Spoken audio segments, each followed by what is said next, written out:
한 주간 평안하셨습니까? 오늘은 맥추감사주일로 예배를 드립니다. 맥추감사절이라고 하면 한 해에 이제 상반기를 결산하는 감사절이기도 하면서도요. 처음에 봄에 씨앗을 뿌려서 추수한 곡식을 이제 거두면서 첫 곡식을 첫 열매를 하나님 앞에 드리면서 제사하는 귀한 절기입니다. 이런 봄에 씨를 뿌려서 얻은 곡식을 얻는 것이 그리고 처음 곡식을 얻는 것은 참으로 그 기간은 중요한 시기입니다.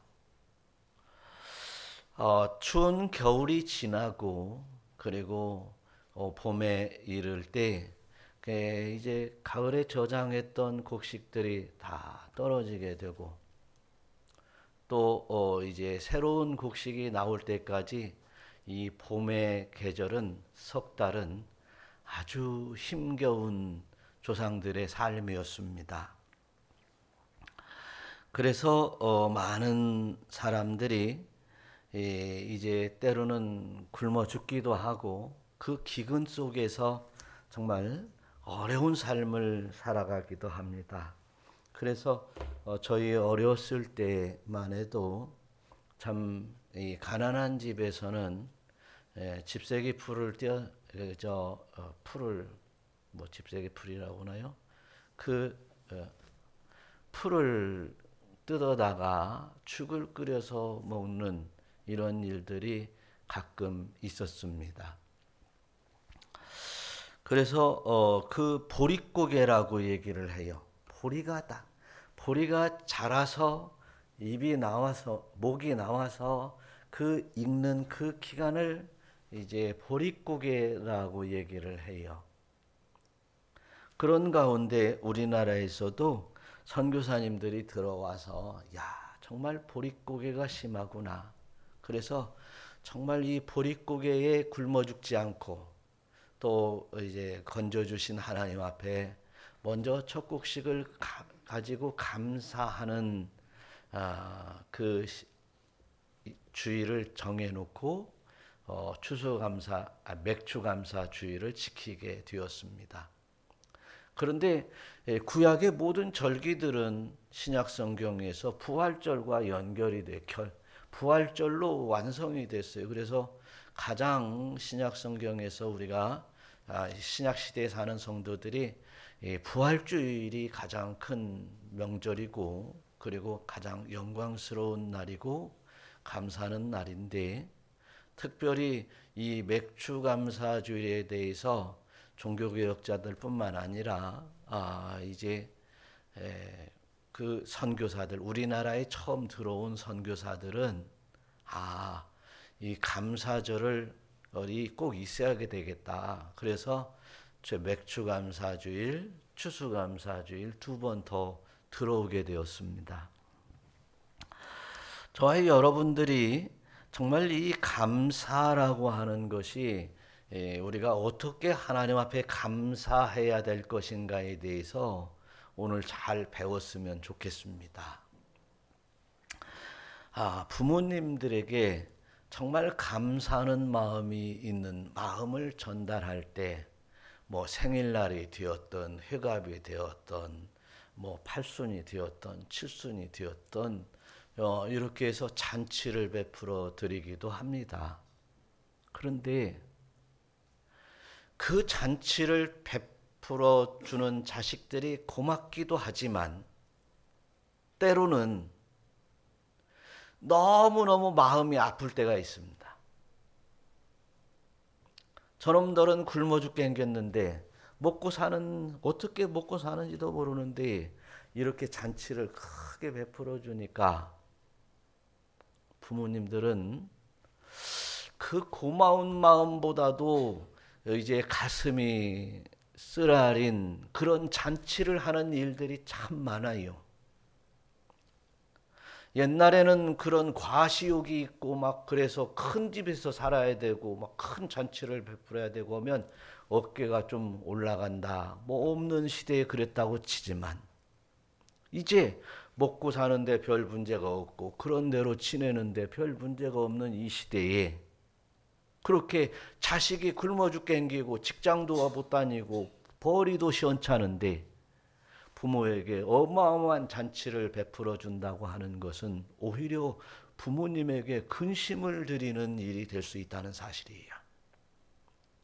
오직 부모는 그런 잔치보다도 자녀들이 잘 살고 참 인간답게 잘 살고 그리고 이제 은혜 속에서 잘 살아가는 행복하게 살아가는 그런 자녀들을 이제 기뻐하며 어깨에 힘이 들어가게 되어 있습니다.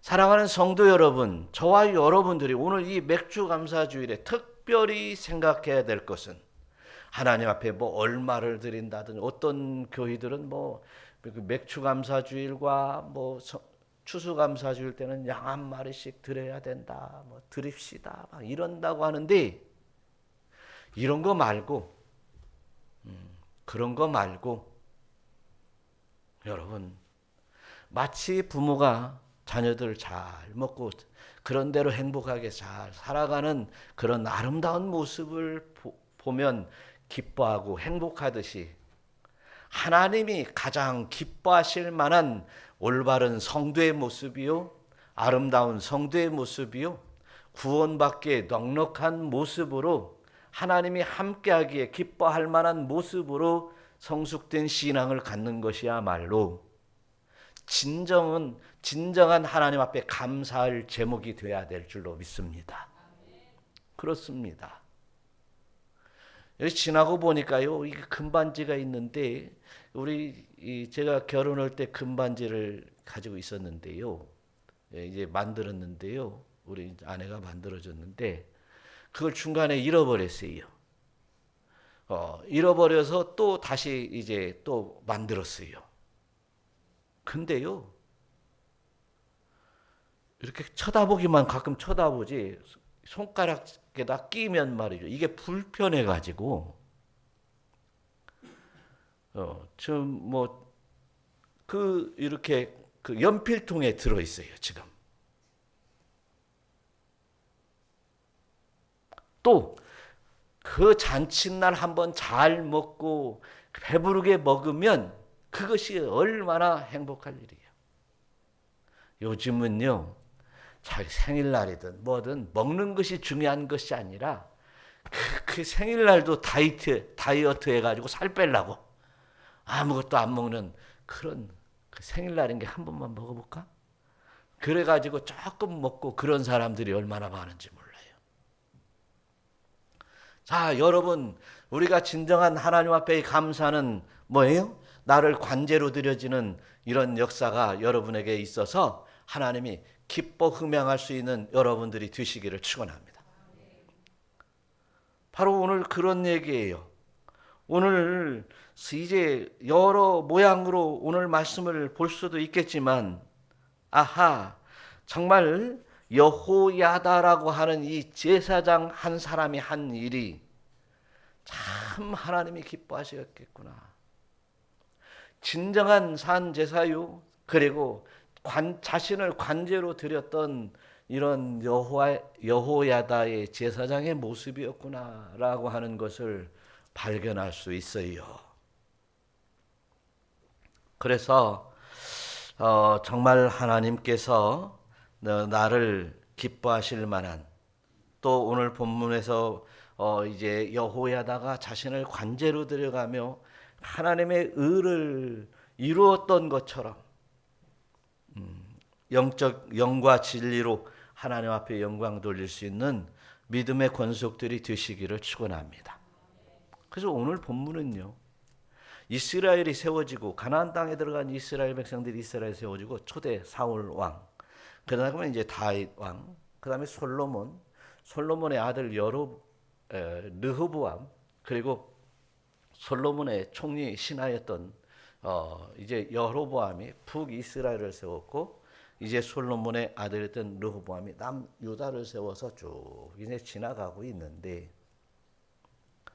그래서 이 남유다는 어땠어요? 어떤 나라예요? 이제 다윗에 의하여 내 씨로 말미암아 대대로 왕위를 이어가도록 하겠다고 하는 이 언약이 있었기에 이 남유다에는 이 왕들이 다윗의 후손, 다윗의 그 씨를 통해서 아들의 아들에서 왕이 이어지고 있었어요. 그런데 문제는 이제 여호사밧 시대에 이르러서 큰 문제가 생겼습니다. 여호사밧 시대 동시대에 이제 북이스라엘은 아합 왕이 다스리고 있었어요. 아합 왕의 그 아내가 누구였어요? 그 유명한 이세벨입니다. 이 이세벨은 너무너무 악해서 정말 북이스라엘의 이제 백성들조차도 아주 치를 떠는 사람이었어요. 그런데 이 여호사밧이 아합과 화친을 하게 됩니다. 당신의 백성이 늘도 하나님의 백성이요 우리도 하나님의 백성이니 우리는 하나입니다. 그래서 결국 이제 그 이세벨의 딸 아합 왕의 딸을 자기 아들인 여호람의 부인으로 맞이해나 그러니까 왕자의 아내로 맞이하게 되는 거예요. 그 악하고 악한 그 이세벨의 딸을 아합 왕의 딸을 데려다가 며느리로 삼게 된 것입니다. 옛말에 이런 말이 있어요. 집안이 잘 되려면 며느리가 잘 들어야 된다. 꼭 며느리에게 다 뒤집어 쓰는 얘기 같죠. 그런데 그 며느리가 들어와서 어떻게 내 자녀를 내조를 잘 하냐에 따라서 내 아들이 잘 되고 잘 못 되는 게 달려 있다고 하는 것이. 네? 그래서 결국 그 어른들의 말이 조상으로부터 계속 내려오는데 며느리가 잘 들어야 된다. 그래서 며느리를 데려오는 일은 그 집안에 그 며느리가 살았던 그 집안의 내력을 보고 데려와야 된다고 그랬어요. 그런 것처럼 오늘 이 여호사밧의 아들 여호람의 아내를 맞이하는데 이 여호사밧은 이제 다 우리 똑같은 아브라함의 후손이고 똑같은 나라고 오직 지금 이제 형편에 따라서 나라가 두 나라로 북이스라엘과 남유다로 이제 나눠졌을 뿐이지 우리는 하나다 이거죠. 그런데 바알과 아세라 신을 아주 맹렬히 섬기고 또 거기에 반대하는 엘리야 선지자, 엘리사 선지자 막 죽이려고 그냥 덤벼 잡아 죽이려고 했던 이러한 이제 악하고 악한 극악한 그 딸을 즉 사람의 딸을 며느리로 들어오게 된 것이에요. 그래서 여호람이 이제 결혼을 해서 자녀들을 낳게 되었어요. 그 딸이 이름이 아달랴입니다. 여호람 남편이 죽으니 이제 그 여호람의 아들 이제 아하시아가 왕이 되었는데 그 아하시아가 6개월 만에 죽게 돼요. 왕이 된 다음에. 그런데 그러면 이제 그 아하시아의 동생들도 있을 것이고 또 아하시아의 이제 아들도 있을 것이고 이제 나이 먹어서 왕이 되는 거니까 그럴 텐데 이 아달랴는 얼마나 악하냐면 아하시아 형제들을 죽이고 이게 자기 몸에서 낳지 않은 다른 후궁에서 난 아들들을 다 왕자들을 죽여버립니다. 그리고 또한 이제 남은 것은 이제 아하시아의 아들들이 몇 명 있는데 그 아하시아 아들들도 죽여버립니다. 그리고 아달랴 자기가 왕관을 쓰게 됩니다. 그래서 나라를 다스리는 것이죠. 이 아달랴가 7년 동안 나라를 다스려요. 6년에서 7년 사이. 그런데 그 가운데 요아스라고 하는 왕손이 있었는데 그 고모되면서 유모가 성전으로 몰래 안고 들어가 숨겨서 그 성전 미문의 방한칸에서 몰래 키웁니다. 그가 이제 8살이 되었어요. 8살이 되었을 때 이제 오늘 이제 제사장 여호야다가 저 악하고 악한 극악한 아달랴를 처단하고 그리고 이제 요시야를 왕으로 8살 먹은 요시야를 왕으로 옹립하면서 다시금 다윗의 씨로 이제 왕위가 이어지게 됩니다. 여러분 오늘 이 사건을 통해서 오늘 본문에서 나오는 이 앞에서 나오는 이 배경적인 이 사건 속에서 우리는 무엇을 깨달을 수 있을까요? 그리고 어떤 교훈을 받을 수 있을까요? 저와 여러분들이 이제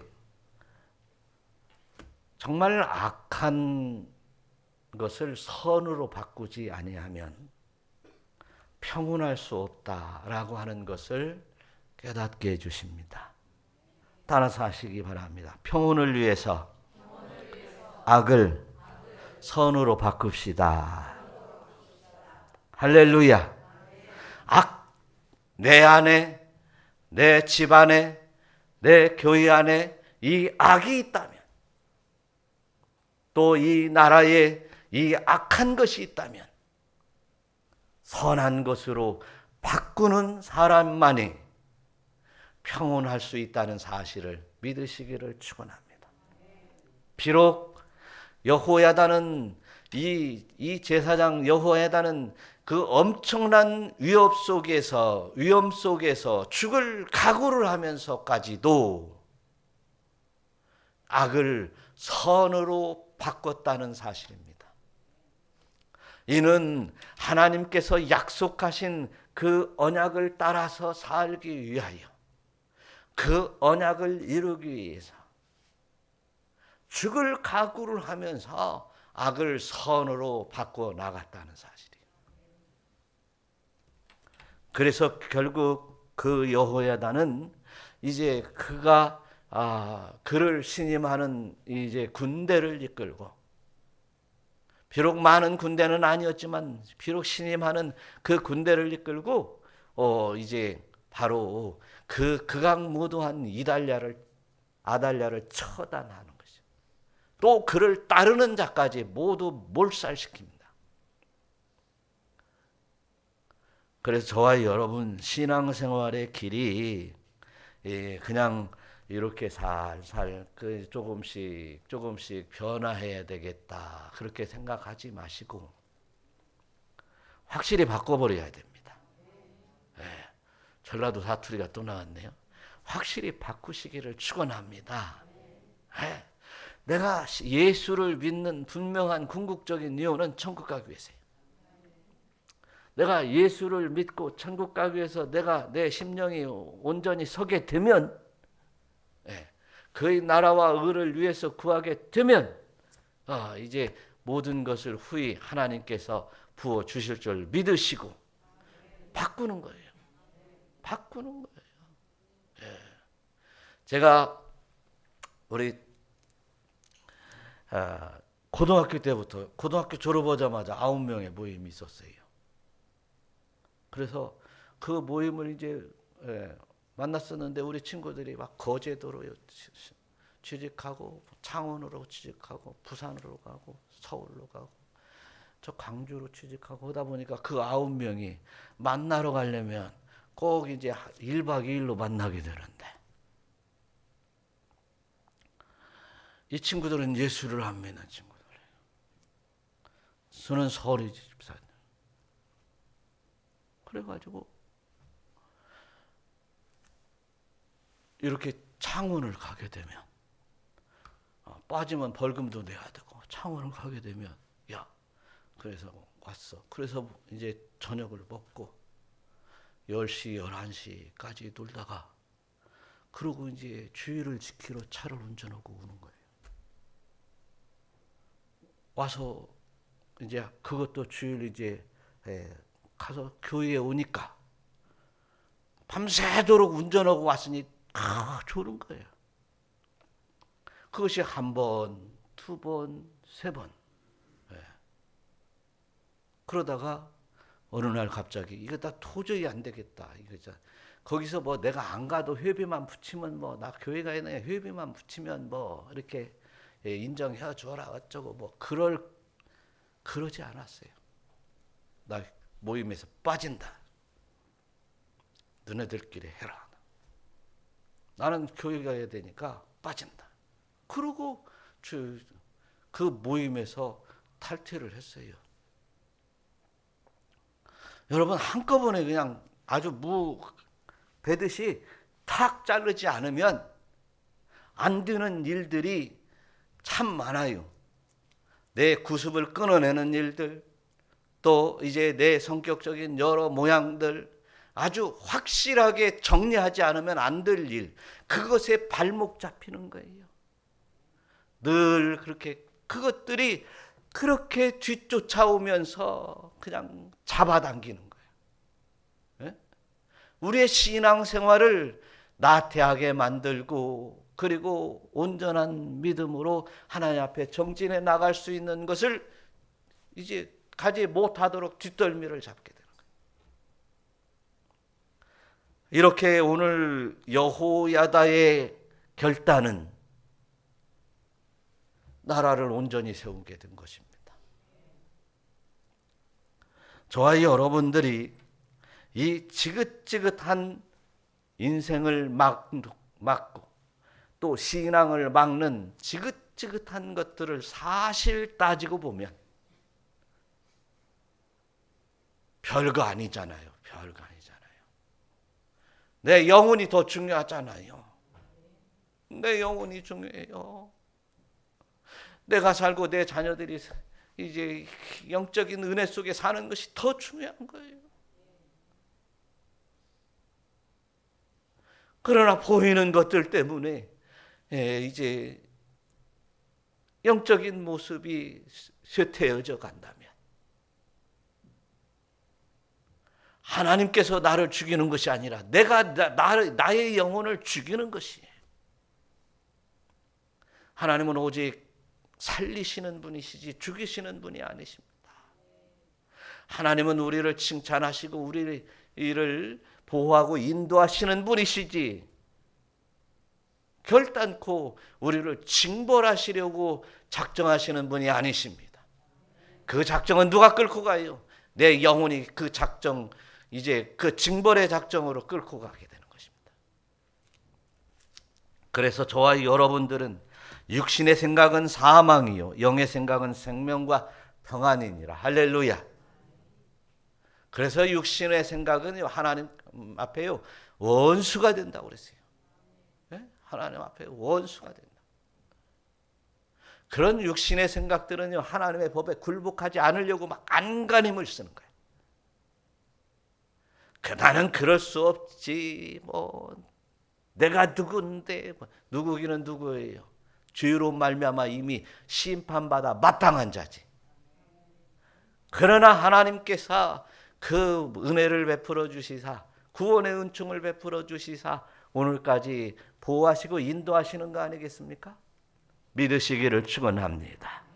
그래서 이러한 이제 영적 싸움에 승리해야 됩니다. 그래서 디모데전서 6장 12절에 믿음의 선한 싸움을 싸우라 영생을 취하라. 선한 싸움 싸우면서 지긋지긋한 그 악한 세력들 몰아내고 영생을 취하는 여러분 되시기를 축원합니다. 분명히 말합니다. 로마서에서 사도 바울은 이제 육신대로 살면 반드시 죽을 것이다. 죽을까 하노라가 아니에요. 선악과를 따먹을 때 이제 죽을까 하노라 해가지고 안 죽을 수도 있는 확률이 있는 것이 아니에요.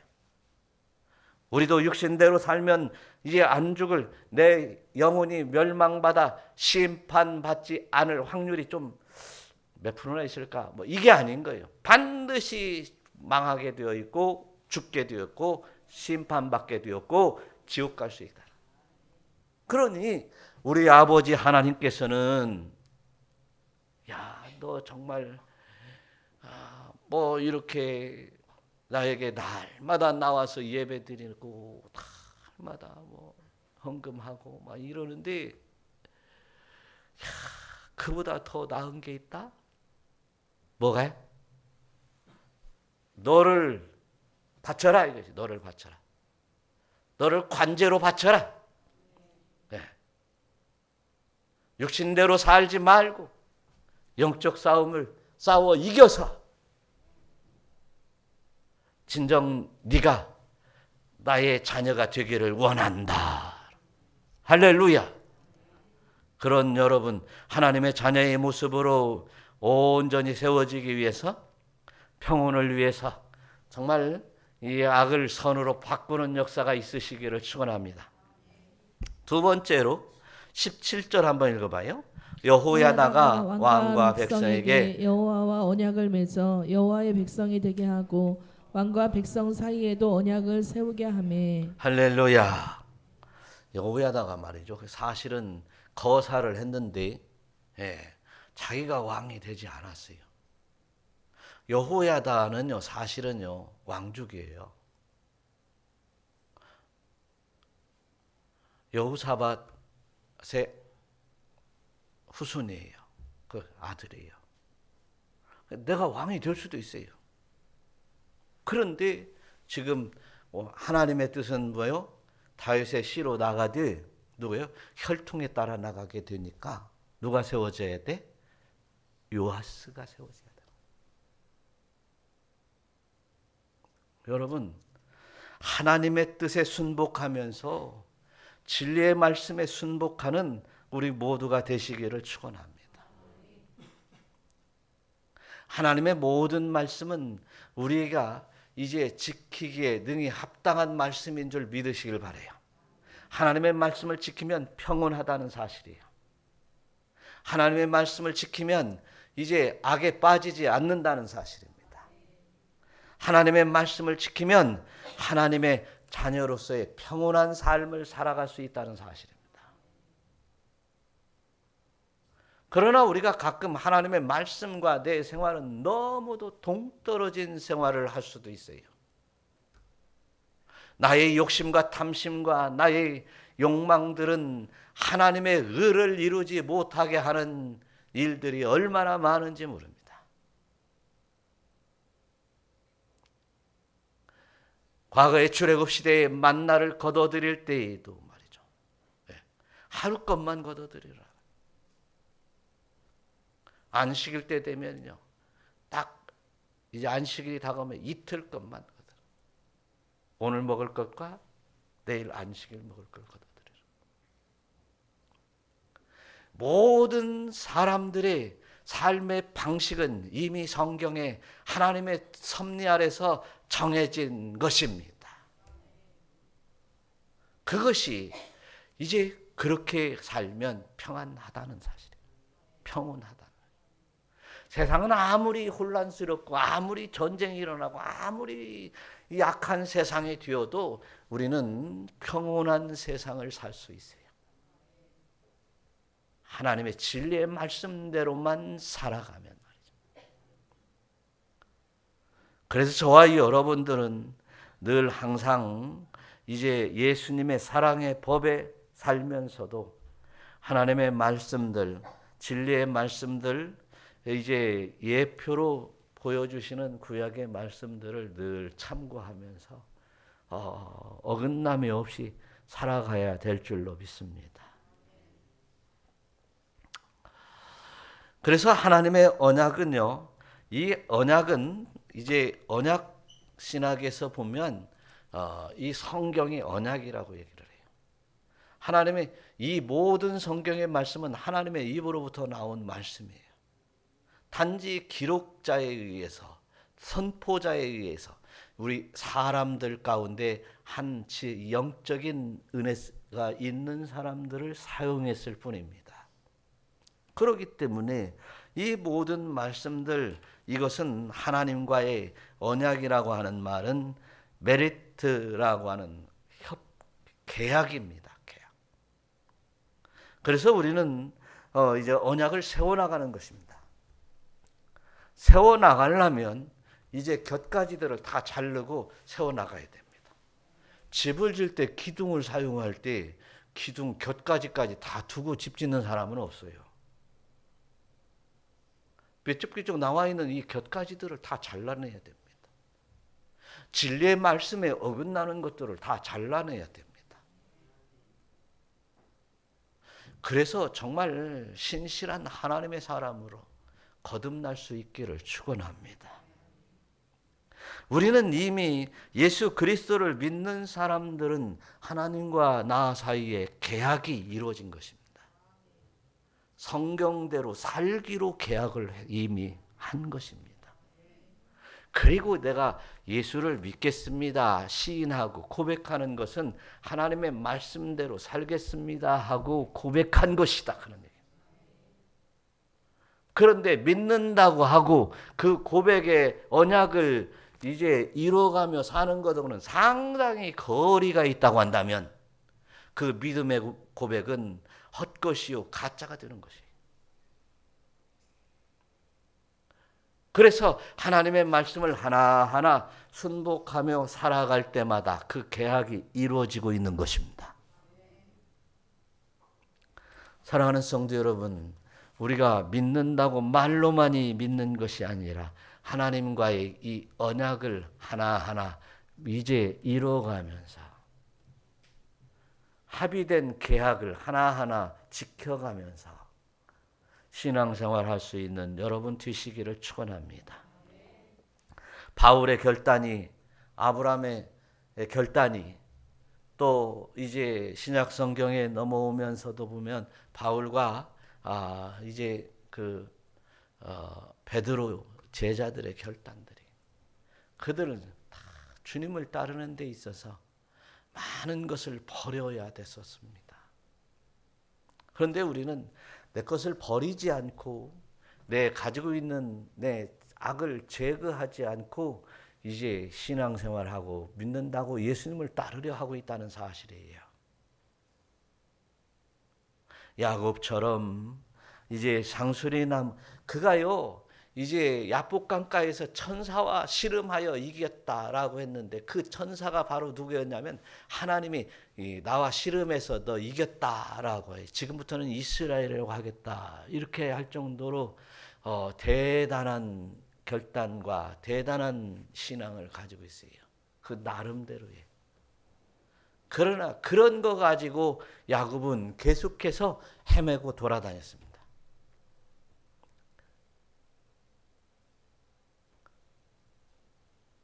야곱은 언약의 말씀대로 상수리 나무 아래에 모든 것을 다 묻고 우상덩어리 다 묻고 귀걸이 다 장식품 다 묻고 이제 결단하고 떠날 때에 평온했더라는 것입니다.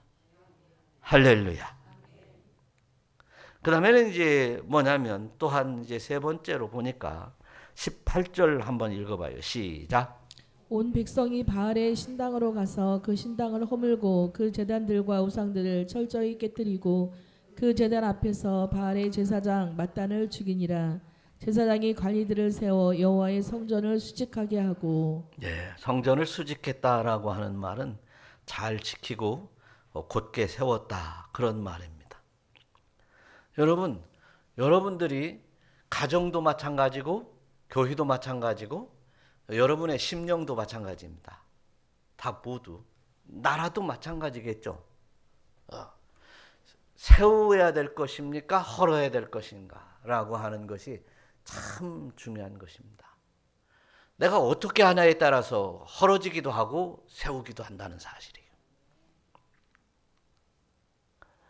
그래서 시편 37편 34절의 말씀처럼 한번 읽어봐요. 여호와를 바라고 그 도를 지키라. 그리하면 내가 땅을 차지하게 하실 것이라. 악인이 끊어질 때에 내가 똑똑히 보리로다. 네, 하나님께서 우리를 똑똑히 보고 계십니다.